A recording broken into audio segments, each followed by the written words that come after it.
Gideon Levy, I mean, Haaretz has written this thing, and it's gone around the world like wildfire, precisely for the reasons we're seeing in this debate, which is that it does, of course, now raise obvious questions of how many people were killed by who on that horrible, infamous day.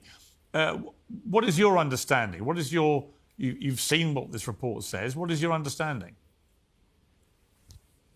After Yaniv Kubovich published his scoop, I SMS'd him. I sent him a text message asking, so Roger Waters was right. And he answered me, no, don't go so far.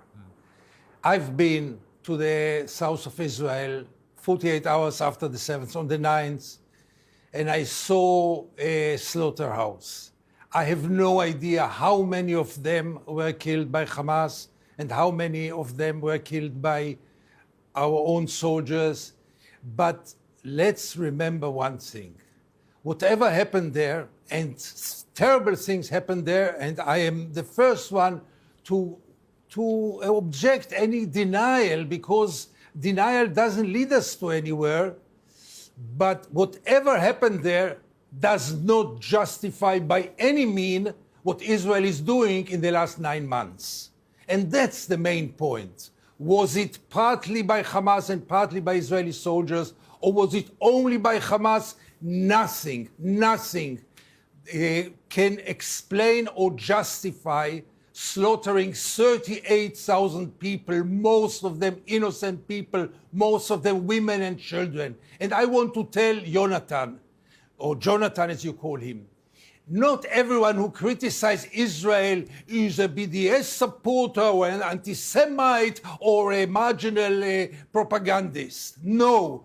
There are many people of conscience who cannot see the scenes from Gaza, the scenes that we don't see in Israel. There are many people of conscience who blame Israel, and rightly so, and there are few Israelis who cannot see it and are ashamed for being Israelis when those things are happening. You don't need to label them as anti-Semites. They are people of conscience. Let me start with you, if I may, Jonathan Conricus, and it's to do with something that's been reported by the Haaretz newspaper, that the IDF, and I'm assuming you would have knowledge of this if it's true, ordered the Hannibal Directive on October the 7th to prevent Hamas taking soldiers captive. And this is something known as the Hannibal Directive, procedure or protocol, an Israeli military policy that stipulates the use of maximum force in the event of a soldier being kidnapped, the premise being that it's better to kill your own than let them be abducted and taken across the border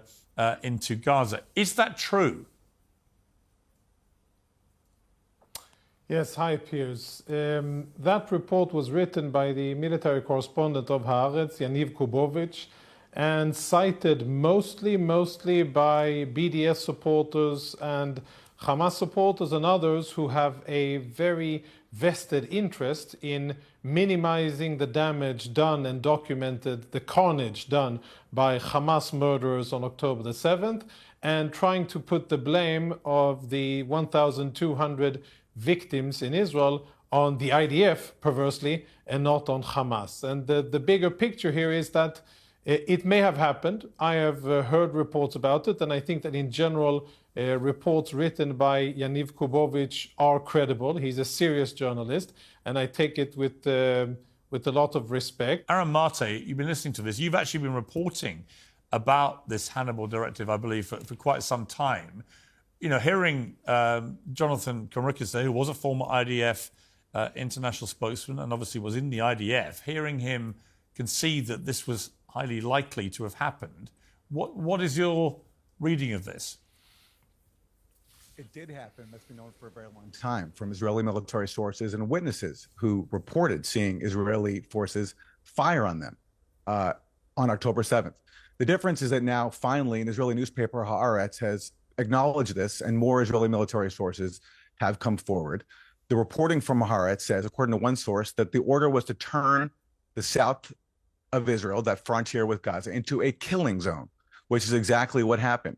It underscores that Israel has no concern for civilian life, not just inside Gaza, but also its own people, because it did not want to have Hamas take captives that could be used for negotiations to free Palestinian hostages, and that's been lost here. There are thousands of Palestinian hostages in Israeli dungeons, and a major goal of Hamas here was to take captives and use them as leverage to free Palestinians who have been in Israeli dungeons for years and years and years. And excuse me, I didn't interrupt you. I did not interrupt you. I did not interrupt you, despite your many falsehoods. No, but what you're saying now, is the disgusting. Excuse me.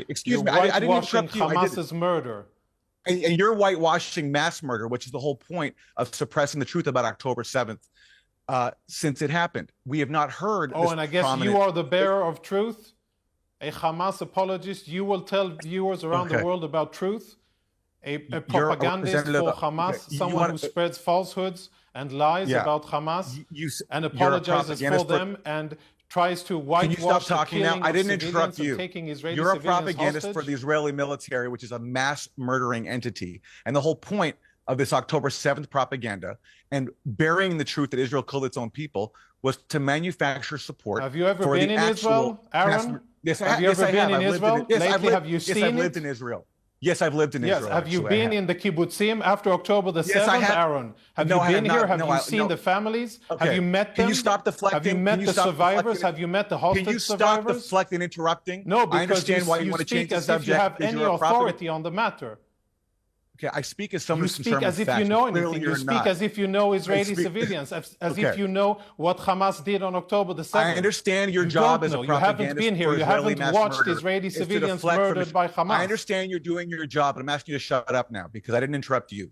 You're a propagandist for mass murder, which is why you're trying to shut me up. Still just a in October. Excuse me. Apologist. Stop talking. I didn't interrupt you. I let you spew on for minutes. I did not interrupt you. Now, the reason why you went and interrupt me is because I'm acknowledging the facts, which is that Israel did kill its own people on October 7th and hid that truth to manufacture support for its own mass murder campaign inside of Gaza, which has killed tens of thousands of people.